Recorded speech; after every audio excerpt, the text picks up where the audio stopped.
Voltamos com o Passando a Limpo. Antes de iniciar a conversa com o escritor e filósofo Olavo de Carvalho, os resultados do Campeonato Brasileiro de Futebol.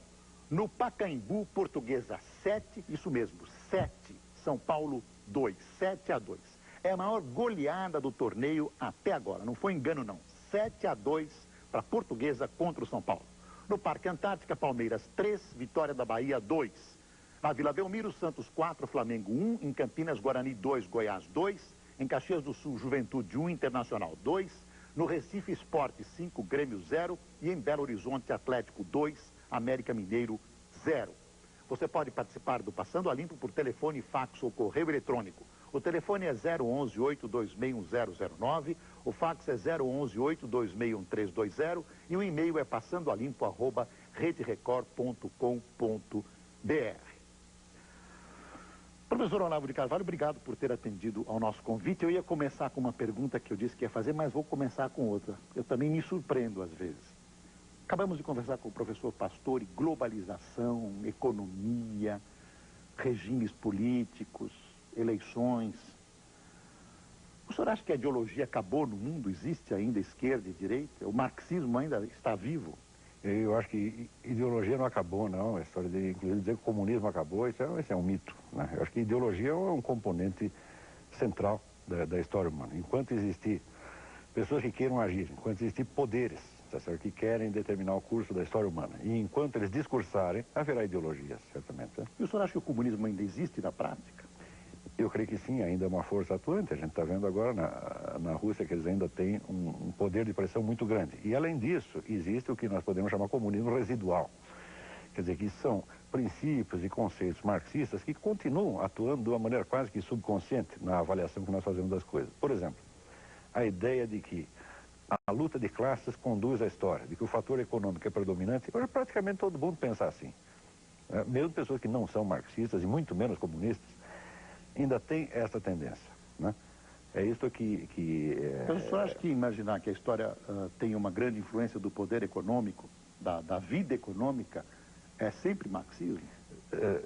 Não, mas onde é um hábito, é um viés que é inaugurado pelo marxismo, né? E se torna uma coisa um pouco limitadora na medida onde as outras hipóteses são excluídas. Por exemplo, isto é o que fala, por exemplo, Alain Peyrefitte, no livro A Sociedade de Confiança. Ele diz, todos nós somos marxistas inconscientes. Quer dizer que não submetemos ainda a um reexame este pressuposto marxista do predomínio dos fatores econômicos na história. Por exemplo, esse mesmo livro do Peyrefitte é uma demonstração da falácia desse pressuposto, né? Quer dizer que as ideias, a parte cultural, a psique, tudo isso tem uma força muito mais determinante que a economia, mesmo porque até as ideias se tornarem realidades econômicas passam muitos séculos. Tudo aquilo que é feito na economia foi pensado muito antes. Quer dizer que é a cultura, é a inteligência humana que cria, vamos dizer, o quadro de possibilidades dentro do qual a história vai se desenrolar. Professor Olavo, boa parte da inteligência, chamada inteligência brasileira, é e era de esquerda muito marxistizada. Alguns professores até escreveram teses, escreveram livros inteiros e defenderam posições marxistas ou filomarxistas. Repentinamente o Brasil, junto com a queda do Muro de Berlim, dá uma grande virada e muitos deles hoje estão no poder. Inclusive notórias pessoas que ocupam posições extremamente importantes na vida brasileira. O senhor acha que eles se converteram ao capitalismo? Mais ou menos. Na verdade, o que não só o Brasil, mas parece que o mundo todo hoje caminha por uma espécie de síntese, no qual, por um lado, há um predomínio da economia liberal, mas o impulso, o anseio socialista se descarrega, então, em outros setores da atividade, como, por exemplo, saúde pública, educação e a cultura, sobretudo. Então, nós estamos vendo essa mistura de economia capitalista com uma cultura socialista. Mas o senhor acha, por exemplo, que se preocupar com educação e se preocupar com cultura e com saúde é patente esquerdista? Não, mas acontece que desde o advento de um cidadão chamado Antônio Gramsci, a cultura se transformou no meio principal de acesso ao poder. Quer dizer, de acordo com a teoria de Gramsci, que teve uma influência muito grande na esquerda brasileira, toda a cultura é transformada num instrumento da política. E junto quando se fala de cultura, se inclui também a educação, as artes, a assistência psicológica, tudo isto Então, é englobado dentro de uma estratégia política geral. Então, não há mais autonomia cultural. Quer dizer, que a iniciativa da busca de conhecimento, da discussão de ideias, está todinha condicionada de maneira direta e muito brutal a um interesse político. O senhor acha que ainda está no Brasil totalmente condicionado? Bastante. Eu não saberia avaliar, porque isso aí essas coisas a gente compreende uns anos depois que se passaram. A gente precisa ter um certo recuo para perceber o estado de coisas, né? Então, acho prematuro para falar isso no Brasil agora. Mas até uns 5 ou 6 anos atrás, a coisa estava... Eu acho que toda a nossa vida cultural estava politizada. O senhor acha que o presidente Fernando Henrique Cardoso pensa diferente do que ele pensava, por exemplo, nos anos 60? Substancialmente não. Quando ele diz que ele é um social-democrata, bem, é o que ele sempre foi. Quando diz que é um gramsciano, sempre foi. Mas eu não acho que ele mudou. Eu acho que apenas se rendeu a certa evidência, tá certo, do sucesso da economia capitalista. Isso aí ele não pretende mais vencê-la. Agora, quando se fala de social-democracia, existe o que eles chamam de socialismo democrático. O socialismo democrático tem um verniz de social-democracia, mas não desistiu, no fundo, de tomar o poder, inclusive pelo uso da força. Né? Então, há os sociais-democratas sinceros, entre os quais eu incluo o presidente da República, e há os que se fazem de social-democratas, mas são o que eles mesmos chamam de socialistas democráticos, democratas socialistas. Na sua opinião, o capitalismo está naufragando no mundo também? Não, de maneira alguma, mas o capitalismo é Estado puro, o capitalismo liberal não existe mais. Na verdade, nós temos hoje uma economia bastante dirigida. Desse ponto de vista, eu vejo o mundo de uma maneira um pouco negativa, porque nós vemos que o tipo de economia que vai se montando no mundo hoje, de maneira globalizada, não é uma economia capitalista, não é uma economia liberal, mas é quase uma economia fascista, quer dizer, um capitalismo monopolístico, tá certo? Com uma tendência dirigista e centralista muito grande. E corporativista. E corporativista, tá certo? E nesse sentido, tanto quem se diz de direita quanto quem se diz de esquerda está contribuindo exatamente para isso. E o senhor acha que nós caminhamos para onde? Nós, o Brasil? Não, no mundo. E eu acho que nós estamos indo para pelo menos uma economia de tipo, digamos, um fascismo globalizado. Isso é bom? Não, de maneira... não precisa nem explicar, tá certo? E eu acho que isso é uma coisa temível, tá certo? É evidente que não será um fascismo truculento como já tivemos na amostra. Fascismo por causa das corporações, fascismo por causa do dirigismo. Por causa quer dizer, é um pseudo-capitalismo, na verdade, um capitalismo monopolista, tá certo? Centralista, planificado, e onde toda a cultura, os valores, os hábitos humanos são todos moldados para isto. Quer dizer, não chega a ser um comunismo, mas é um fascismo. E admitiria, por exemplo, discordâncias internamente? Quer dizer, vai ao ponto de admitir a oposição? Eu não sei se haverá espaço para isso dentro de alguns anos. A gente vê que a margem das discussões parece se estreitar a cada dia, não é isso? E a margem para o exercício da inteligência diminui a cada dia. Né? Eu não quero ser apocalíptico, não quero ser profeta da desgraça, mas parece que está indo para esse lado, né? Então, nesse sentido, as ideologias de esquerda e direita, elas representam como que duas alas de um processo único, que está indo, de qualquer maneira, para uma centralização. A tese, aliás, não é minha, a tese é de um livro de Bertrand de Juvenel, que eu considero o melhor livro de ciência política que alguém já escreveu, que se chama Du Pouvoir, sobre o poder. E onde ele, examinando a história do Ocidente dos últimos séculos, ele diz o seguinte: haja o que houver, sempre o poder sai mais poderoso.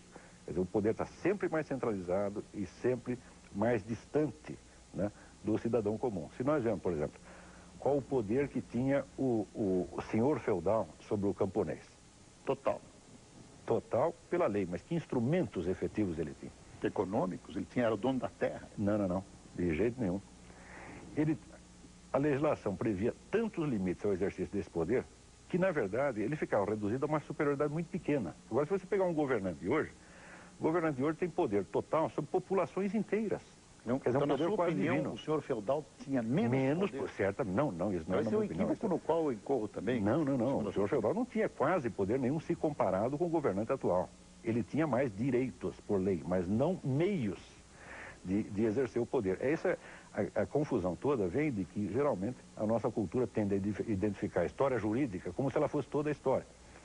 Então, pela história jurídica, você vê que os direitos da população foram se ampliando. Mas se nós, em vez de atentarmos para a história jurídica, nós fizermos a história dos meios de poder, dos meios efetivos de poder, então o governante atual, ele é quase um deus. Mas esse poder emana do povo? Teoricamente, mas na prática, nós sabemos que o problema não é esse. Por exemplo, os governos atuais, todos os governantes, não só os governantes, como as grandes empresas, têm meios de produzir a opinião pública. Não é isso? Estes meios, por exemplo, seriam impensáveis para qualquer governante antigo. Júlio César não pensaria numa coisa dessa. O senhor fala em publicidade e propaganda? Eu vou lhe dar um exemplo. Quando Luís XIV quis formar o seu exército, ele teve que ir pessoalmente de cidade em cidade, pedindo, pelo amor de Deus, para que se alistassem. Tá certo? E conseguiu formar um exército de 144 mil pessoas, que era o maior da Europa. Quando veio a Revolução Francesa, então se cria o recrutamento militar obrigatório, e em questão de algumas semanas você tem um exército de 1 milhão de pessoas, e quem não quisesse ser alistado, ia para a guilhotina. Hoje, por exemplo, o serviço militar nos parece uma coisa inteiramente normal, quer dizer, nós nos acostumamos com este privilégio da autoridade, então já não nos parece opressivo, porque nós nos acostumamos com tudo. Mas quando chega, então, esses grandes regimes totalitários do século XX, nazismo, fascismo, comunismo, bom, esse tem o direito de fazer o que quiser conosco. Quer dizer, diz aonde você vai morar, diz aonde você pode trabalhar, com quem você pode casar. Quer dizer, há um controle muito grande que os governantes da antiguidade, da Renascença, da Idade Média, da antiguidade, nem poderiam imaginar. Júlio César nunca pensou, tá certo, em ter, vamos dizer, um poder, por exemplo, de deslocar, digamos, 60 milhões de pessoas, como fazia Stalin, né? Temos que tirar esse sujeito daqui e botar lá. Essa ideia nunca ocorreu a Júlio César nem a Átila Uno, e lhes pareceria monstruosa, na verdade. Professor, eu vou pedir um tempinho para o intervalo e nós voltamos daqui a pouquinho conversando com o escritor e filósofo Olavo de Carvalho. Até já.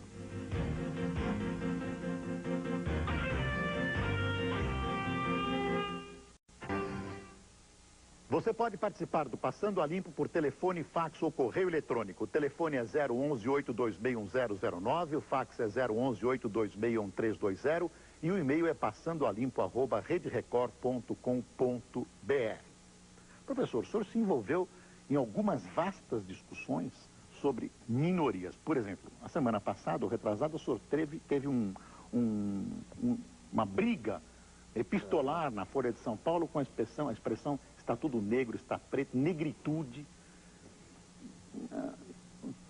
Como é que é isso, professor? O que acontece? Bom, ali acontece o seguinte, que houve uma entrevista do ministro da Cultura, Francisco Lefort, dizendo que o uso de expressões como denegrir e a situação está preta tem um fundo racista. O que é uma bobagem fora do comum, porque essas expressões não têm relação nenhuma com a cor da pele de quem quer que seja, porém, são expressões diretas da impressão de claridade e trevas, luz e trevas, que são impressões idênticas em todos os seres humanos. Tanto assim é que na própria cultura ioruba, o simbolismo das cores branca e preta é a mesma coisa, né?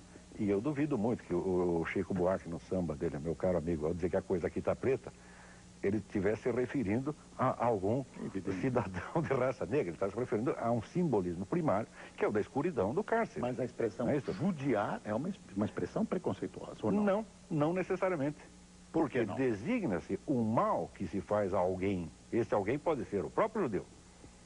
Quer dizer, quando judeu, a expressão não diz que quem judia é o judeu? Quer dizer, não é? Ao contrário, é tratá-lo como certas pessoas tratavam a um judeu. Veja, isso faz parte da própria natureza da linguagem. Toda a ciência linguística do século XX... Porque não é essa a interpretação que se dá hoje no Brasil. A palavra judiar está excluída. Estão forçando para dizer que isso é uma maldade feita por judeu. Não, maldade feita por judeu, feita contra o judeu. Olha, toda a ciência linguística do século XX prova que as palavras não têm significados fixos, grudados nelas de uma vez para sempre, mas que dependem sempre do contexto. Qualquer análise linguística tem que levar ao contexto. Então você não pode dizer que tal palavra, tá certo? Ela tem conotação racista. Por definição, não existe conotação fixa.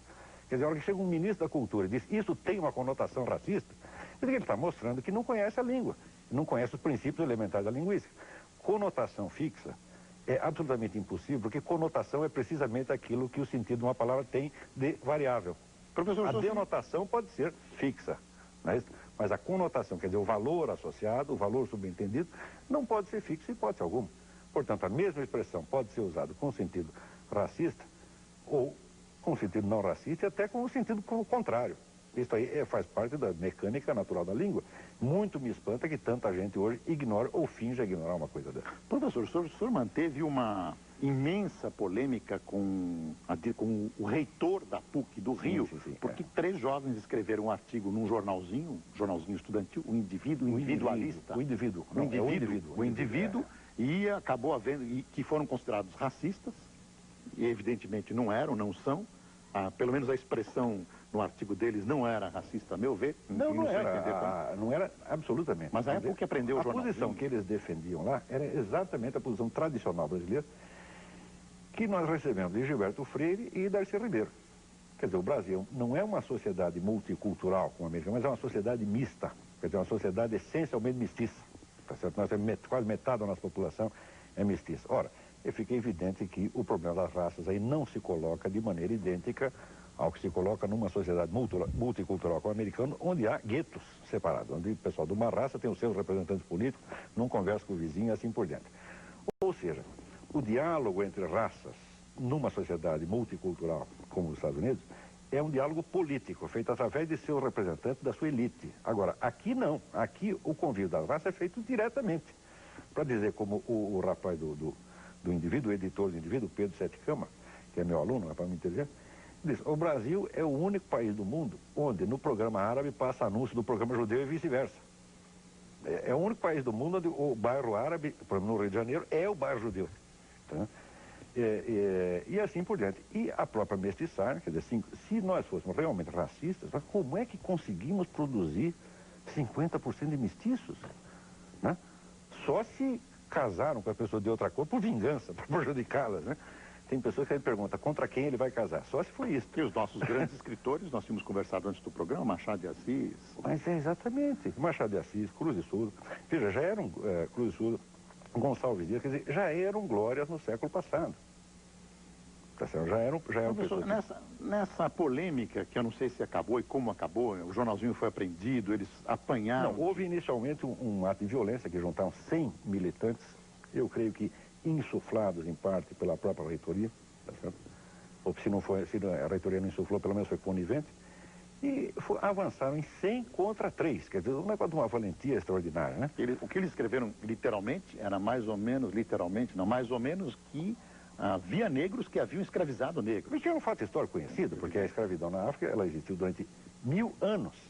E, note bem, quando no século passado a Inglaterra proibiu o tráfico, reprimiu o tráfico, quem se rebelou contra? Foram os potentados africanos, negros, do Sudão, que lucravam com isso. E lutaram de armas em punho contra os ingleses para manter a escravidão. Ou seja, não só a libertação dos escravos, como a própria ideia de que as pessoas de todas as raças devem ter os mesmos direitos, esta é uma ideia da criação da civilização do Ocidente. Agora, o que não tem sentido é o seguinte: o movimento negro começou reivindicando que os negros pudessem desfrutar, em paridade com os brancos, dos direitos e benefícios criados pela civilização ocidental. Essa é a coisa mais justa do mundo e isso não se discute. Porém, a partir do momento onde começam a obter esses direitos, o que eles fazem? Começam a exigir que esta civilização que lhes deu esses direitos seja condenada e que sejam exaltadas, em contrapartida, as culturas africanas que eram escravistas, tirânicas, tá certo? E na qual eles hoje não quereriam viver por nada deste mundo. Quer dizer, quem é que vai querer trocar a sua condição de cidadão brasileiro, de cidadão americano ou de cidadão inglês, tá certo? Para querer ser um súdito de um potentado sudanês, tá certo? Que pode escravizá-lo, vendê-lo. Quer dizer, não tem sentido. O senhor acha que o movimento negro no Brasil está copiando esse movimento negro americano? Não maciçamente ainda, mas já está. A gente já vê uma certa tendência nisso aí. Só que para os americanos ainda se entende esta demência pelo fato de você ser justamente uma sociedade multicultural onde as pessoas já não se compreendem umas às outras. Mas nós que estamos aí na mestiçagem há 4 séculos, nós não temos o direito de ser tão burros assim. Nós não temos o direito de não nos compreender mutuamente desta maneira. Tá vendo? Professor Olavo, essa conversa leva a outro ponto. O senhor acha que a universidade é um lugar de exercício de ideias e de liberdade hoje no Brasil? Bom, quem queira exercer a inteligência livremente não será impedido de fazê-lo, apenas não será estimulado. Tá, não será patrulhado? Como esses jovens? Eu creio que sim, Eu posso falar muita coisa porque eu não sou um membro da profissão universitária, eu sou um jornalista, tá certo? Mas eu vejo amigos meus que são professores universitários eles se sentem muito vigiados e patrulhados. Entendeu? E a toda hora eu escuto a seguinte frase: ah, se eu dissesse essas coisas que você diz, eu já teria perdido meu emprego há muito tempo. Agora eu não posso perder meu emprego porque eu não o tenho. Mas quem patrulha? os colegas. Mas por quê? Baseados no quê? Primeiro no corporativismo, tá certo? E na intocabilidade da elite acadêmica. É curioso porque é a elite acadêmica mais vagabunda, mais baixa do mundo e a mais pretensiosa. A brasileira? A brasileira, certamente, porque se você pegar, por exemplo, o anuário da Enciclopédia Britânica, todo ano sai a lista dos prêmios científicos dados no mundo inteiro, tá certo? Nunca vi um brasileiro nessa lista. Ou seja, a produção científica e intelectual dessa gente é absolutamente ridícula, não tem peso no mundo, quer dizer, não tem autoridade nenhuma para falar, não são nada. Tá certo? E justamente por não ser nada, então fica se apegando, né, a este formalismo, a esta coisa boba, tá certo? Que as pessoas verdadeiramente grandes nunca tiveram. Um Gilberto Freire nunca teve isso, um Miguel Reale nunca teve isso. Você acha que a elite universitária não é muito parecida com a própria elite brasileira? Ah, certamente, certamente. É um pessoal profundamente complexado. Né? Quer dizer, uma elite complexada que tem que se defender do intruso como se fosse uma ameaça. O intruso, o senhor diz que é o estrangeiro para a elite? Não, qualquer pessoa que queira opinar sobre o que quer que seja sem pedir o aval desta classe. Então, o senhor não vê liberdade na universidade brasileira? De maneira efetiva, não. Existe uma liberdade formal. Mas a liberdade igual a formal, americana, por exemplo, ou não? A liberdade formal não basta. É preciso também a condição real do exercício daquilo. Mas, quer dizer, se você diz, todos aqui têm liberdade de falar o que quiser, tá certo? Mas você tem uma pauta já predeterminada de assuntos, tá certo? E qualquer assunto fora disso, ninguém presta atenção, não adianta. É a mesma coisa que você não ter a liberdade de falar. Né? Professor, eu vou fazer mais um intervalo e depois nós voltamos com as perguntas dos nossos telespectadores. Até já com o professor Olavo de Carvalho.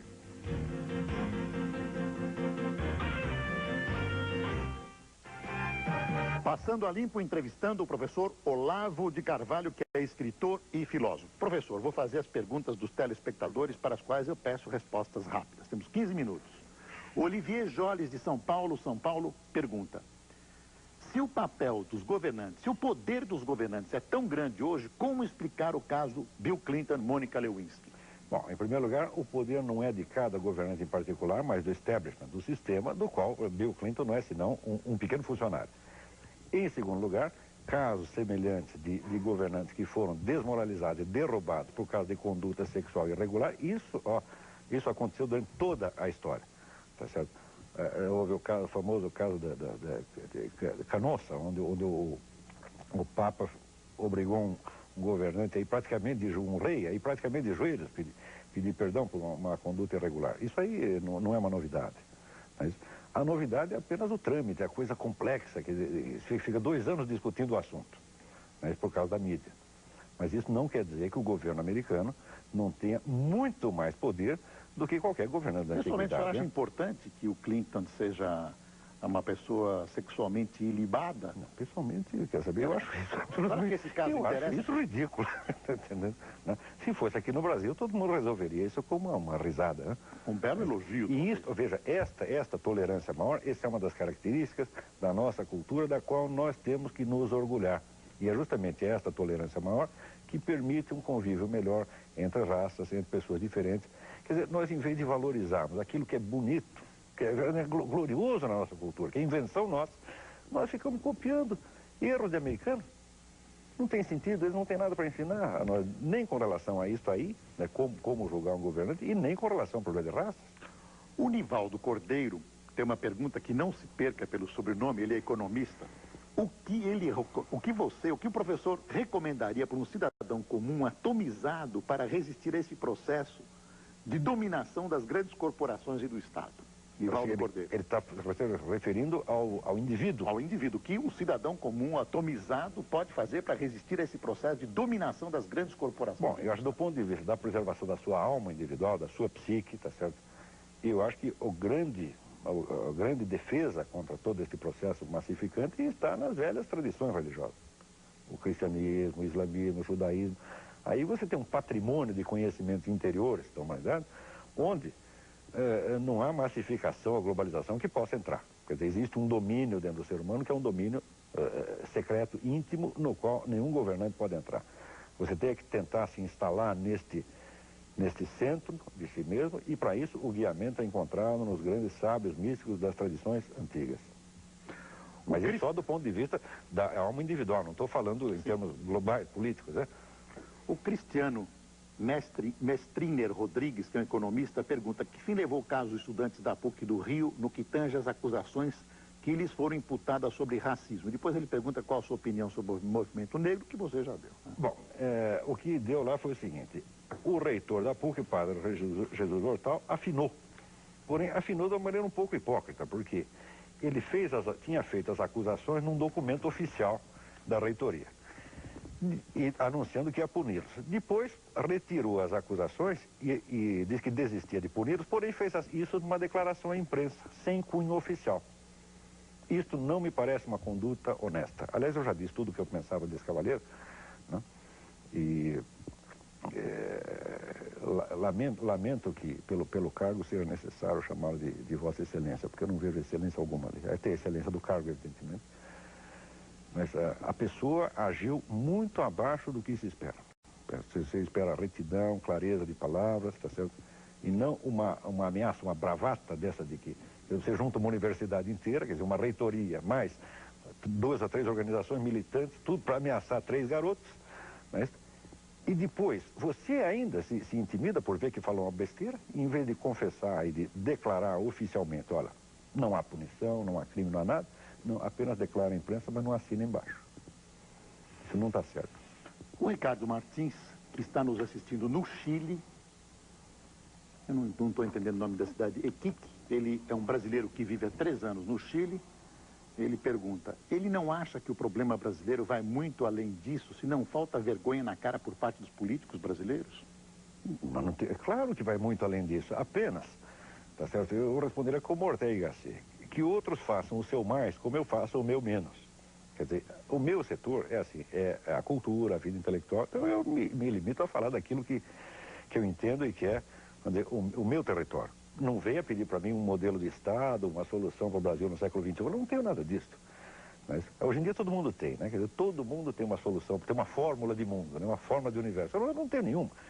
Eu apenas estou me referindo, vamos dizer, a problemas óbvios, quer dizer, sem nenhuma tentativa de enfocá-los globalmente, mas problemas que isoladamente chamam a atenção e que denotam no Brasil uma decadência da inteligência humana, uma decadência cultural verdadeiramente alarmante. Quer dizer, porque não é decadência da cultura, é decadência da consciência.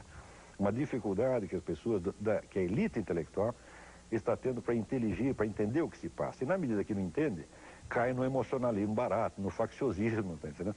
E no moralismo atroz. Né? Tem uma pergunta longa aqui, interessante. O Bruno Bockman Moreira que nos manda. Professor Olavo de Carvalho, primeiramente meus cumprimentos pelos artigos que tenho lido do senhor na Revista República, Revista Bravo, Jornal Folha de São Paulo. Acerca de artigo recentemente publicado na Folha, contestando imaginada demonstração de racismo contido em expressões como, por exemplo, a coisa está preta, pergunto porque geralmente só com relação à raça negra se descobrem supostas intenções preconceituosas. Até que ponto pode-se afirmar que existe preconceito e racismo no Brasil, partindo-se da definição desses 2 vocábulos feita por Wilson Martins há algumas semanas no artigo semanal que escreve? O senhor despreza a filosofia marxista? Nada se salva nela? Não, são 2 perguntas. Vamos por partes. Primeiro, o preconceito é uma coisa, o racismo é outra. Quer dizer, o preconceito é uma atitude interior que você pode carregar dentro dele sem que você jamais saiba. Eu acho que o preconceito é um direito humano. Todo mundo tem direito a ter preconceito contra o que quiser. Tem um monte de pessoas que tem preconceito contra mim, eu não acho que elas estão erradas, não. Se, para nós nos livrarmos... Todas que tem contra mim, eu acho que estão erradas. Estão erradas. Eu acho que estão erradas. Mas elas têm o direito de achar que isso é um preconceito seu. Tem o direito. Tá, quer dizer, o preconceito é simplesmente um resíduo da burrice humana. Nós não podemos fazer uma lei que proíba a burrice humana, que proíba a covardia, que proíba a maldade interior, tá certo? Eu acho que é melhor conviver com um pouco de preconceito do que você fazer um super Estado que, a pretexto de proteger uns contra os outros, oprima a todos igualmente. Este é que é o grande problema. Quer dizer, eu não acredito no Estado mamãe que vai proteger todos os garotinhos, vai amarrar a mão de todos eles. Isso não é bom. Em segundo lugar, o Brasil não precisa disso. O Brasil já mostrou a sua capacidade de ser uma sociedade mista, onde as pessoas convivem sem violência, sem maldade. Quando se alega, por exemplo, a diferença de nível econômico entre a população de brancos e pretos, e se mostra isso como sinal de discriminação, E que isso prova apenas desconhecimento da história. Por quê? Entre a abolição dos escravos e o primeiro surto industrial, passaram-se 40 anos. E durante esses 40 anos, a população negra liberta foi se multiplicando. E não havia emprego para eles. Portanto, não foi que ninguém decidiu jogá-los fora, simplesmente não havia onde colocá-los. Isso nunca foi resultado de uma perseguição intencional. Porque se houvesse realmente ódio racial no Brasil, não haveria o nível de miscigenação que existe. O Mário Lopes, de São José dos Campos, São Paulo, pergunta: a psicanálise se tornou a principal ideologia da sociedade capitalista ocidental, sobretudo após o declínio do marxismo nos anos 60. Gostaria de saber como você enfoca o auge da ideologia psicanalítica, o que permitiria sua penetração na chamada inteligência e na mídia. Olha, essa questão da psicanálise aí precisaria tempo para discutir. Eu nunca levei muito a sério a psicanálise pelo fato de privilegiar de tal maneira o inconsciente do indivíduo, que esse inconsciente parece ter uma individualidade própria. Se você diz que uma parcela sua é inconsciente, isso significa precisamente que ela não passou pela filtragem da sua consciência. Em que medida você pode dizer que isto é uma parte da sua personalidade? Ou, ao contrário, isto é um resíduo impessoal, coletivo que está dentro de você? Portanto, eu não acredito que exista realmente um inconsciente pessoal nesse sentido. Quer dizer, cada um tem o seu inconsciente e o carrega aonde vai. Quer dizer, o inconsciente é justamente aquilo que não está personalizado no indivíduo. Você não acredita em psicanálise, é isso que você está dizendo? Em alguma coisa, sim. Por exemplo, eu acho que o método da catarse verbal, isso existe. O que não funciona é, primeiro, a definição que o Freud dá do id, ego, superego como um sistema, tá certo? No qual a consciência não tem o predomínio. Isso aí eu não acredito de maneira alguma. E segundo, na teoria do predomínio do impulso sexual, também não acredito de maneira alguma. A gente vê, na maior parte dos casos, eu seguiria mais um grande analista chamado Igor Caruso, quando ele diz, com mais frequência nós vemos as pessoas reprimirem a sua consciência moral do que seus desejos sexuais. Olavo, respeitável amigo Olavo, pergunta o Sérgio Rabelo de Vitória, Espírito Santo, poderia falar algumas palavras sobre a astrologia tradicional como ponte de transformação do intelecto egocentrado para uma cosmovisão e espiritualização do homem? Bom, em primeiro lugar, a gente precisa ver que quando se fala de astrologia tradicional, se está se referindo à astrologia como sistema simbólico, mas, que é uma coisa que é universal e nada tem a ver com a prática astrológica divinatória que é corrente. O simbolismo astrológico está presente em toda parte e quem não o conheça não vai entender, por exemplo, a arquitetura gótica, a tapeçaria islâmica, não vai entender a Bíblia, não vai entender coisíssima nenhuma. Mas, como todo sistema simbólico, milenar, isso é uma coisa absolutamente indispensável, não só para você se conhecer a si mesmo, mas para entender a história humana. Professor Olavo, chegamos ao fim da nossa entrevista. Infelizmente, agora que nós começamos a esquentar e os telespectadores estão perguntando, eu vou passar às suas mãos também. Foi bom enquanto durou. Esse monte de perguntas. Espero tê-lo aqui em breve novamente. Se Deus quiser, professor, eu responderei. Muito obrigado. Boa noite e até domingo que vem com mais um Passando a Limpo.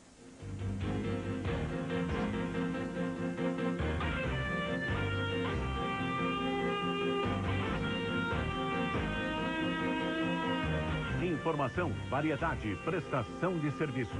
Fala Brasil, amanhã, 8 da manhã.